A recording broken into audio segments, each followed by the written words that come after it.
Here at Dynasty Nerds, we have one very important saying. If you're not going to be first, then you should be last.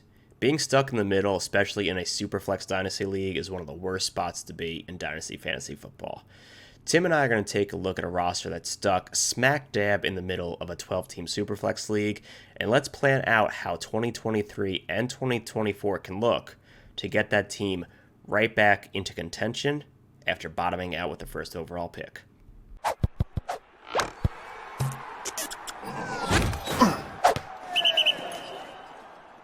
Hey everyone, and welcome back to another episode of the Dynasty Nerds Audit Series. Today we are going to be auditing user Doobiedoobiedo, and we have a Superflex 12-team league.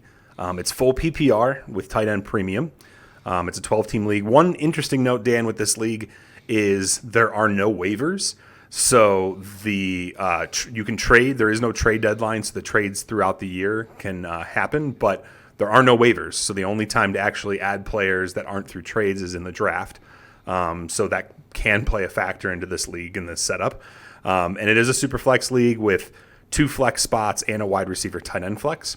Last year, this team, he said he finished 6th in the league, and he's going for a productive struggle this year. But when we look over his roster here, this is Smelzer Strange Flower. I love the team names, guys. He has C.J. Stroud and Derek Carr and Matthew Stafford as his quarterbacks, with Zach Wilson and Stetson Bennett. Running backs, we have Breece Hall, Dameon Pierce, Roshan Johnson, Rashad White, Devin Singletary, Kenny McIntosh, Kenneth Gainwell, Jerome Ford, James Robinson, Kevin Harris.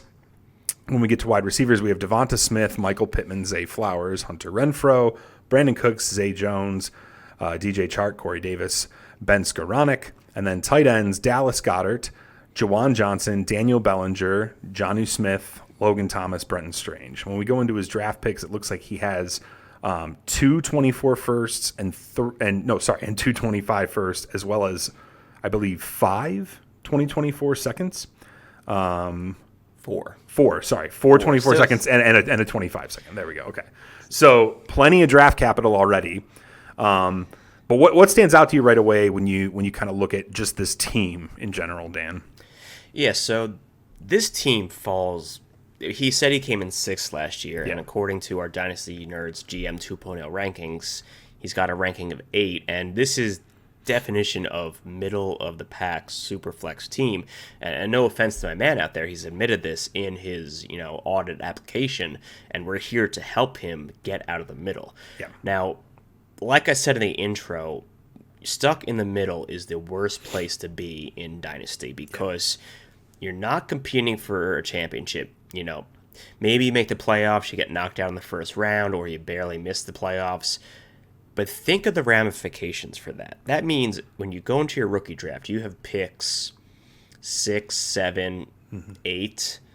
I know some years, the 2020 draft class, for example, those could be great picks, but think about 6, 7, 8, last year, where we only had 1 first-round quarterback in the NFL draft. Yeah. This year, a little bit better. It's not a spot where you're getting a high-quality starter off the rip. It's a spot where you definitely have to be careful with your evaluations and your scouting. You can find successful players in that area. Right. Justin Jefferson, his rookie year, was going in that area, but the further you get away from the first overall pick, the odds of hitting are decreasing. And like we're going to get into this episode, the first overall pick in 2024 is going to hold a very, very special place in the Dynasty community when it comes to it. So my first reaction is middle of the road pack. You have 2 options. You can go try to buy players, go for a title, or you can go the other way. You can sell stuff. You can tank. Right. You can go for that first overall pick. And I think the easier road in this case is going to be the break it down, the restart. Let's plan for the rookie draft already. Right.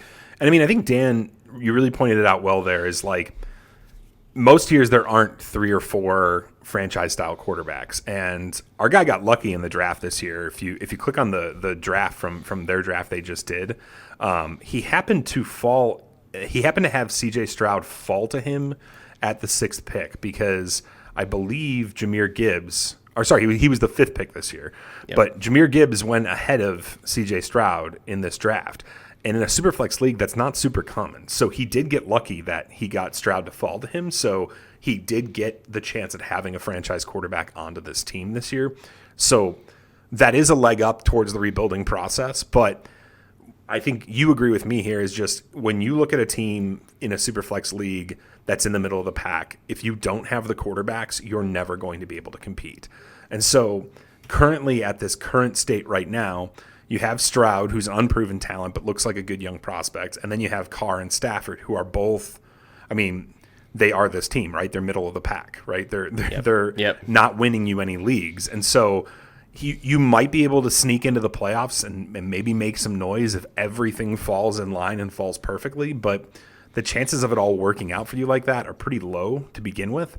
So for me, when I look at this, I'm kind of like, okay, what else is there competing against him in the league? And when you look at those 7 teams up ahead of him, like the guys at the top, that guy that's number 1 overall, I mean, it's a pretty stacked team overall. And so when you know you're going to have to be competing against a guy that's got Lamar and Goff or Purdy going as their super flex, Bijan, CMC, ETN, a wide receiver room of A.J. Brown, Garrett Wilson, Jalen Waddle, T. Higgins, Drake, that wide receiver room goes on for days.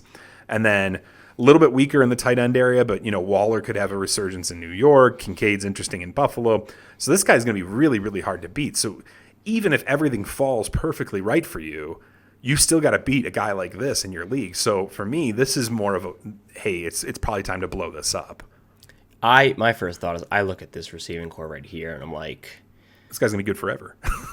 Yeah, these guys can put up 20-point games in the playoffs. No question about it. Yep. So competing with that is very, very difficult to do. So, I think A.J. Brown's his oldest receiver, right? Yeah, I mean, that T. Higgins, Jalen Waddle, and A.J. Brown are like the oldest ones in here, but everybody else is either a first or second year player. Yep. I mean, if you look at it, at GM 2.0 highlights in bold, your starters, Jordan Addison doesn't even start for this team. Right. And I know a lot of people have drafted Jordan Addison and are like, oh, well, he's wide receiver 2 in the Vikings, so I'll get first-year production. Right. The bad guy, he's like, he's on my bench. Don't Maybe even I'll flex him in on bye weeks. yeah, exactly. So now I teased before that the main reason behind this rebuild is something coming up in the 2024 draft class. Yeah. And this is a player that Tim and I, we actually talk about all the time in our private chats. And if you go over to Dynasty Nerds, I have a summer scouting series where I did a full breakdown on USC quarterback Caleb Williams. For those who are not familiar with his game, get familiar. This kid is the real deal. He is early lock, for first overall pick in the 2024 NFL Draft. I actually saw this week at the ESPYs, he won Male Athlete of the Year. A college quarterback who, competing with Patrick Mahomes, competing with LeBron, competing with, I don't know baseball too much, but Aaron Judge is a good one. This college kid, and he doing it at his second school, because he was at Oklahoma originally. Right. He came in at halftime against Texas as a true freshman, took over for Spencer Rattler, and led the Sooners to a win in Texas, which is like a huge rivalry game in college football. So trust me, Tim and I will be talking about Caleb Williams a whole lot in this series and in other content we produce. But look forward to watching a lot of USC Trojan games this fall, because you are watching what is going to be the next quote-unquote generational quarterback talent. Yeah, and I mean the guys that we kind of talked about in that, even in that breath over, the last 5 drafts, we're talking like the Kyler Murrays, Joe Burrows, Trevor Lawrences, like these guys that are the clear 1-1s. But the only way you're getting those guys is you're going to have the 1-1, right? I mean, Caleb Williams is not falling to 2 in any Superflex draft. I personally love Marvin Harrison Jr., and I even told Dan the other day, man, it'd be really hard for me to not take Marvin Harrison Jr. if I have pretty competent quarterbacks. But I think Caleb Williams is going to pretty much go 101 in every draft. So our goal here in rebuilding this team for Doobiedoobiedo is having not only the picks to add young talent, but trying to get up to being into that 1-1 area, which means making your team worse for this year. It's not fun, but it will end up being fun later when you can draft really good players. But that also means you got to kind of look out in the rest of the league and see what other teams are in this league, and are you actually going to be the worst team, and what else is out there, which brings us to the worst team in this league, I think. Now, listen, Tim and I spoke before the show started. Whenever I get trade questions on Twitter or in our Nerd Herb Discord, and people say, "Oh, it's a mid 24 first, it's an early 24 first, it's a late 24 first," my piece of advice is be very careful projecting future first round picks, because that will get you, to lose value on your trades. If you're going into a trade saying like, "Oh, this is going to be an early 24 first, it's a smash accept, no deal," and then all of a sudden that team takes off and that turns into the pick 110, 109, 111, it's a much worse trade for you. So that's why I advise caution all times when projecting first round picks.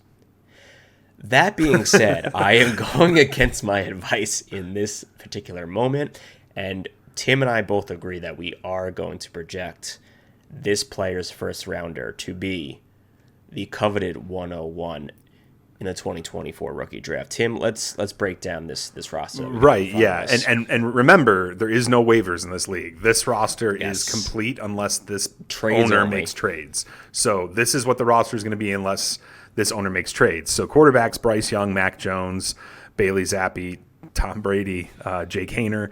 Running backs, we have Michael Carter, Tyler Algier, Sean Tucker, Deuce Vaughn, Zonovan Knight, Malik Davis, Lou Nichols. So potentially 0 starting running backs. Wide receivers, Rashee Rice, Jalen Hyatt, Rondale Moore, Tank Dell, Kyle Phillips, Joshua Palmer, Darius Slayton, Devontae Parker, Laviska Shenault, KJ Hamler, Parker Washington, Justin Shorter. So pretty potentially not even a wide receiver 2. Tight ends, Luke Musgrave, Hunter Henry, Hayden Hurst, Zach Kuntz, Elijah Higgins. And then the kicker is when you get down to his draft picks and you realize he does not have his 24 first or his 25 first. And they go, I think, 10 rounds in this league because the free agents are all picked up through the draft. Yes. So that 24 ninth round pick is all he has in next year's draft. Yeah. So this team's brutal. It may not have a running back that'll be starting games in the NFL. It has one probably decent quarterback in hopefully Bryce Young, and then Mac Jones, who's kind of in that early QB2 area, and then some pretty rough receivers too. So yeah, this definitely feels like the betting favorite for worst team in the league. But he doesn't have his own pick, so you're not going to be able to trade with him. Let's go find it. Let's go find it. So we did a little research. We dug deep, and this team, the second overall ranked team in the power rankings, he actually holds the first that we want to pursue. So we're starting, for the next 2 years. So we're starting to form the framework of a game plan that we want to start going after, because this operation is twofold. Now, the goal of a good rebuild is to move players away that are going to be scoring points for you this year, because points are the devil. Yep. Bobby Boucher said it the best. Football is the devil. Points are the devil if you are rebuilding.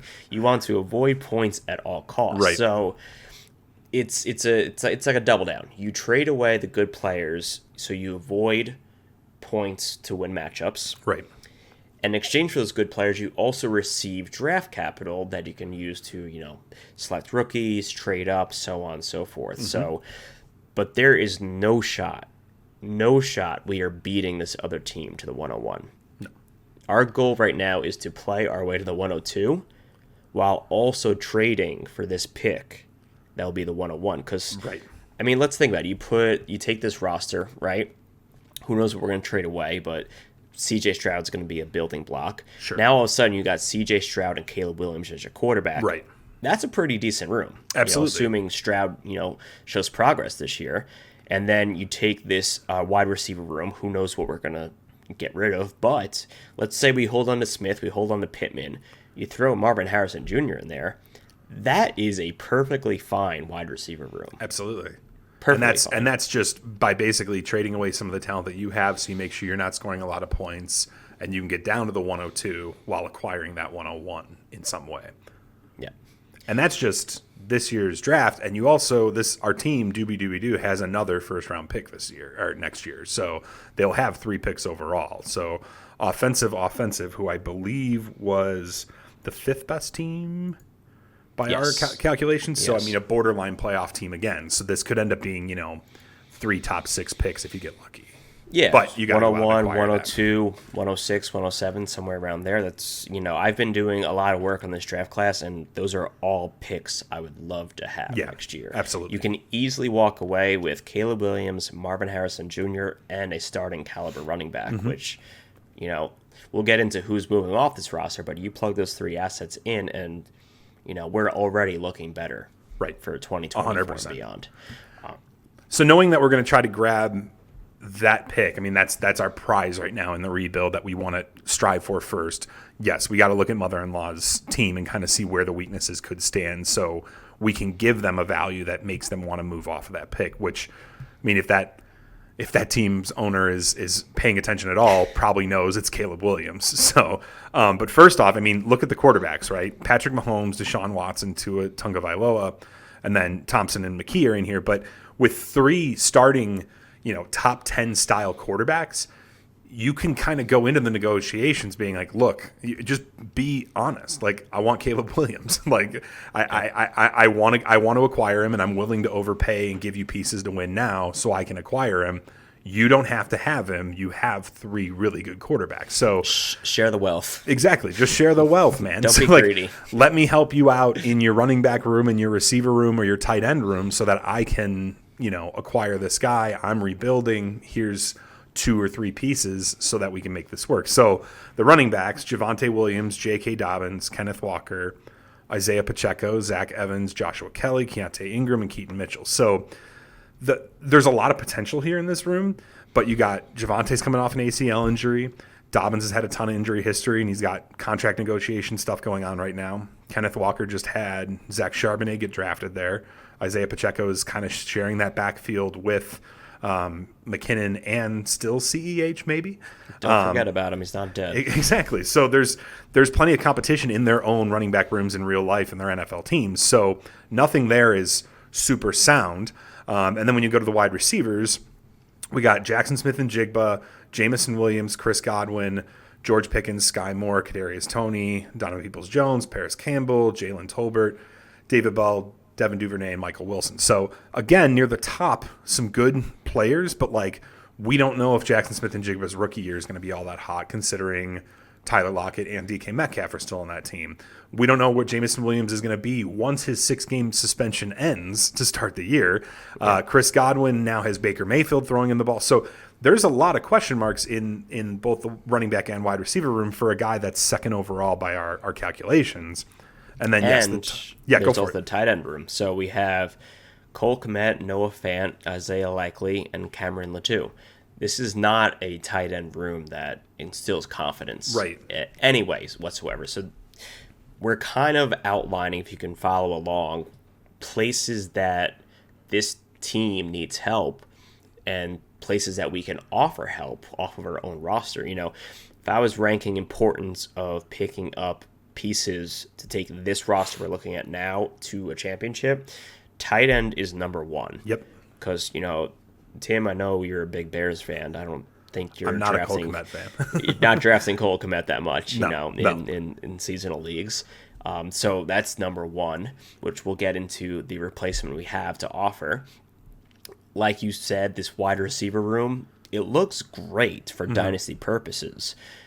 If I was drafting this league, my work league on ESPN or Yahoo, and I walked away with this as my wide receiver group, I would be concerned to make a push in my seasonal league. So a redraft style, yeah. Yeah, exactly. So a little help could be used in the wide receiver room. And the running back room, honestly, I think is quite strong. But like Tim outlined, even though we love all these running backs, there are holes in their resumes. Nobody is a lock at all. Javonte, yes, he said he's ready for week 1, but, I said I was going to go on a diet this week, and guess what didn't happen? So Exactly. there's always room for improvement. So let's see what pieces we are okay moving, Right. and talk about what kind of deals we can kind of break down to, merge our two wants and needs between a rebuilding roster and a contending roster. Yeah, absolutely. I mean, I think first off, like I said, if you're going to go into these negotiations and you're going to even be talking about this pick, don't treat the other owner like they're stupid. Like, treat them like they know exactly what you're asking for, which is the 101 next year. And if you're going to come at that pick, you got to be able to swing. And so if you come in real soft with like a real lowball offer, there's owners that'll just go like, I'm not even going to discuss this with you. Like, I'm done. Yeah. We're not having this conversation. Then you try to up it, and they're already done. That is a often under-talked aspect of Dynasty is trade etiquette and approaching your trade partner with a reasonable first offer. Because, I mean, I've been there. I've gotten trade offers where I'm like, this isn't even worth me typing a response. I should make you hit. I'm gonna leave it on red, but not hit decline. You should have to pull that offer back. Yes. So your goal with your first offer should be at least get a conversation going. Right. I mean, I not very often do I get a trade done on the very first offer. Right. It happens every once in a while, and it feels great, but it's always offer, conversation, and then work towards a trade. So don't be sending trash offers. It's nobody wants that. Right. It doesn't make Dynasty very fun. Right. But we look at our room for our team, and I think we both agree that the biggest need going into the year for the mother-in-law's team that has those picks is tight end. And we happen to have one that is a top 5-ish tight end in the NFL. Really good upside, really great offense that Dallas Goedert's on. And Goedert also falls into this category where it's like, if you're rebuilding and it's going to be a few years before you might be competitive again, Goedert could still be relevant and still be around and producing for you, but also isn't a guarantee for you in your league and on your team. So it might just be for the best to move on, get those points off of your roster going into this year, and give it to somebody in a tight end premium league that could see the big value in adding a guy like that if they're trying to compete. So Goedert, I think, is the first name that we have to highlight as being like got to be in the package, I think. Yeah, and then he's also 28 years old, which I know tight ends last forever, but I feel like Kelsey is kind of ruining that the way Tom Brady ruined that for quarterbacks. Right, like Kelsey's exactly. Just going on and on and on. Right. So not saying Dallas Goedert's going to hit an age cliff anytime soon, but if we think about our competing window, we're not even thinking about competing till 2024 at the earliest, but probably more likely 2025. Yeah. At which case he'll be on the north side of 30. Right. And then actually looking at his contract right now in front of me, they have an out in the 2025 offseason. And if you look at a team that just gave a big contract to Jalen Hurts. And then you look at all the first rounders they've had recently that they spent on defense. Mm-hmm. The goal is to have those guys hit and produce. But guess what? If they all hit and produce, you got Jalen Carter playing as a top 5 defensive tackle. Nolan Smith, you're paying as a top 7 edge rusher. There's going to be a lot of guys due money, and I don't want to predict Devontae something. Smith and A.J. Brown, and there's other weapons on the offense that they're going to want to re-sign before Goedert. Yes, exactly. So I'm not writing Goedert off already. It's 2025 we're talking about. But, Dynasty, you always got to think about these things ahead of time. So I think moving Goedert is, in our interest. And I just want to say one thing before we get too into the weeds with this is Tim and I are actually not going to bring up the trade calculator for this one because this owner is he's a good owner. He's got a strong team. I'm going to call sharp. He knows what he has, and using a baseline 2024 first value is just going to be an insult. So before any comments saying where's the trade calculator, where are the values, we know ourselves that the calculator cannot do justice for what the 101 is worth next year. Totally. And the calculator itself, we can't account for what those picks are, right? Like Dan was talking earlier, when you say, oh, it's an early first, it's a mid first, it's a late first.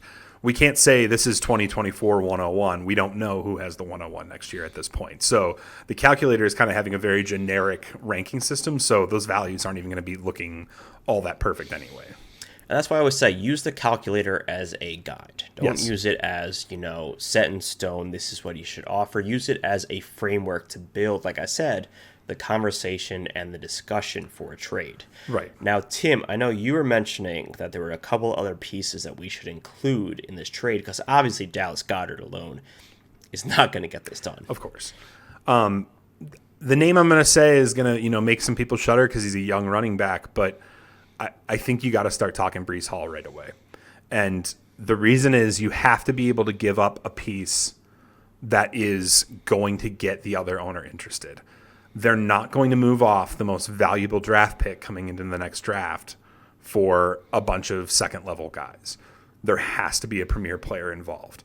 And when you think about it, let's say Caleb Williams turns into the next Trevor Lawrence or Joe Burrow or Kyler Murray, like we were talking about before. Kyler Murray pre-ACL being torn. The value of a quarterback... Pre-Call of Duty. Exactly. Pre-Call of Duty Kyler. The value of a quarterback that is of Joe Burrow's ilk or Trevor Lawrence's ilk, if you can trade Breece Hall and Dallas Goedert for Joe Burrow in a Superflex league, you're doing that every time. Like that is a deal you're doing every single time because the quarterback is that valuable. And so if Caleb Williams pans out into being what you're hoping he's going to be, a franchise quarterback that you can build around and start your franchise back up and kickstart it, he's going to be worth every penny that you're spending in what would be a Breece Hall, Dallas Goedert combination on this deal. So you should be ready to trade it. The other thing is running backs are the most volatile of the positions. Breece Hall had a season-ending injury last year, and it's not to say anyone has never been able to come back and have good careers from there. I still think Hall is going to have a good career, but that happens all the time. Every season we have major running backs that go down with injuries. You know what's the coolest part about a high first-round pick? That pick can't tear its ACL. That pick can't blow his Achilles out. I haven't seen it happen. that pick has never done that. It happen. So when you're rebuilding, getting yourself currency that can then become players later on but can't have the detriment of having an injury or anything within the season, that's super, super beneficial. So Breece Hall is the guy that I'm kind of highlighting to make this package more interesting. Yeah. And also, like we're saying with this is you want to start a conversation. So maybe you start with Dallas Goedert and Breece Hall. And I know it's going to sound crazy trading Dallas Goedert and Breece Hall for a single 24 first, but like we said, we are extremely, extremely confident this is going to turn to Caleb Williams. But have a conversation. Go back and forth, because you also have to realize the other value in this trade is getting those points off of your roster, which is going to help you get closer to the 102, which, like we said, we would have as Marvin Harrison Jr. right now. And that's going to turn around your team right away. But don't let that stop you there. Like, there's plenty of other pieces I would be moving, maybe in season when they have spike weeks. Like, for example, two names I see on here would be Dameon Pierce and Rachaad White. Dameon Pierce had a great season with the Texans last year, and they didn't really bring in a ton of competition into that backfield. He's in for a bunch of touches, and he's going to be a very productive running back. Maybe you wait till he has a 80-yard, 2-touchdown game. Try to grab a second for him. Try to get anything. Rachaad White, same thing. I love Rachaad White as a talent, but let's be honest, this Buccaneers team is at this starting point of a rebuild. And I don't see Rachaad White getting a second contract in Tampa. Yeah, absolutely. But in PPR leagues, he's going to have spike weeks this year. So during that spike week, you go the week after and, make a move, pick up a second, pick up a young wide receiver.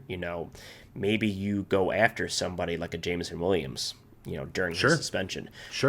Make these micro moves during the season to not only subtract points from your potential, but also to acquire draft capital next year and, rebuild this roster. Yeah, absolutely. And I mean, before we get out of here, I just want to mention, like, I have a buddy, and we always talk about trying to find the inefficiencies that are going on in leagues. What's the undervalued assets that are out there that are going to be worth more later on? And year after year, it still tends to be those draft picks that are a future year out. So this owner, mother-in-law's, has Team Kang's not only their first in 24, but their first in 25.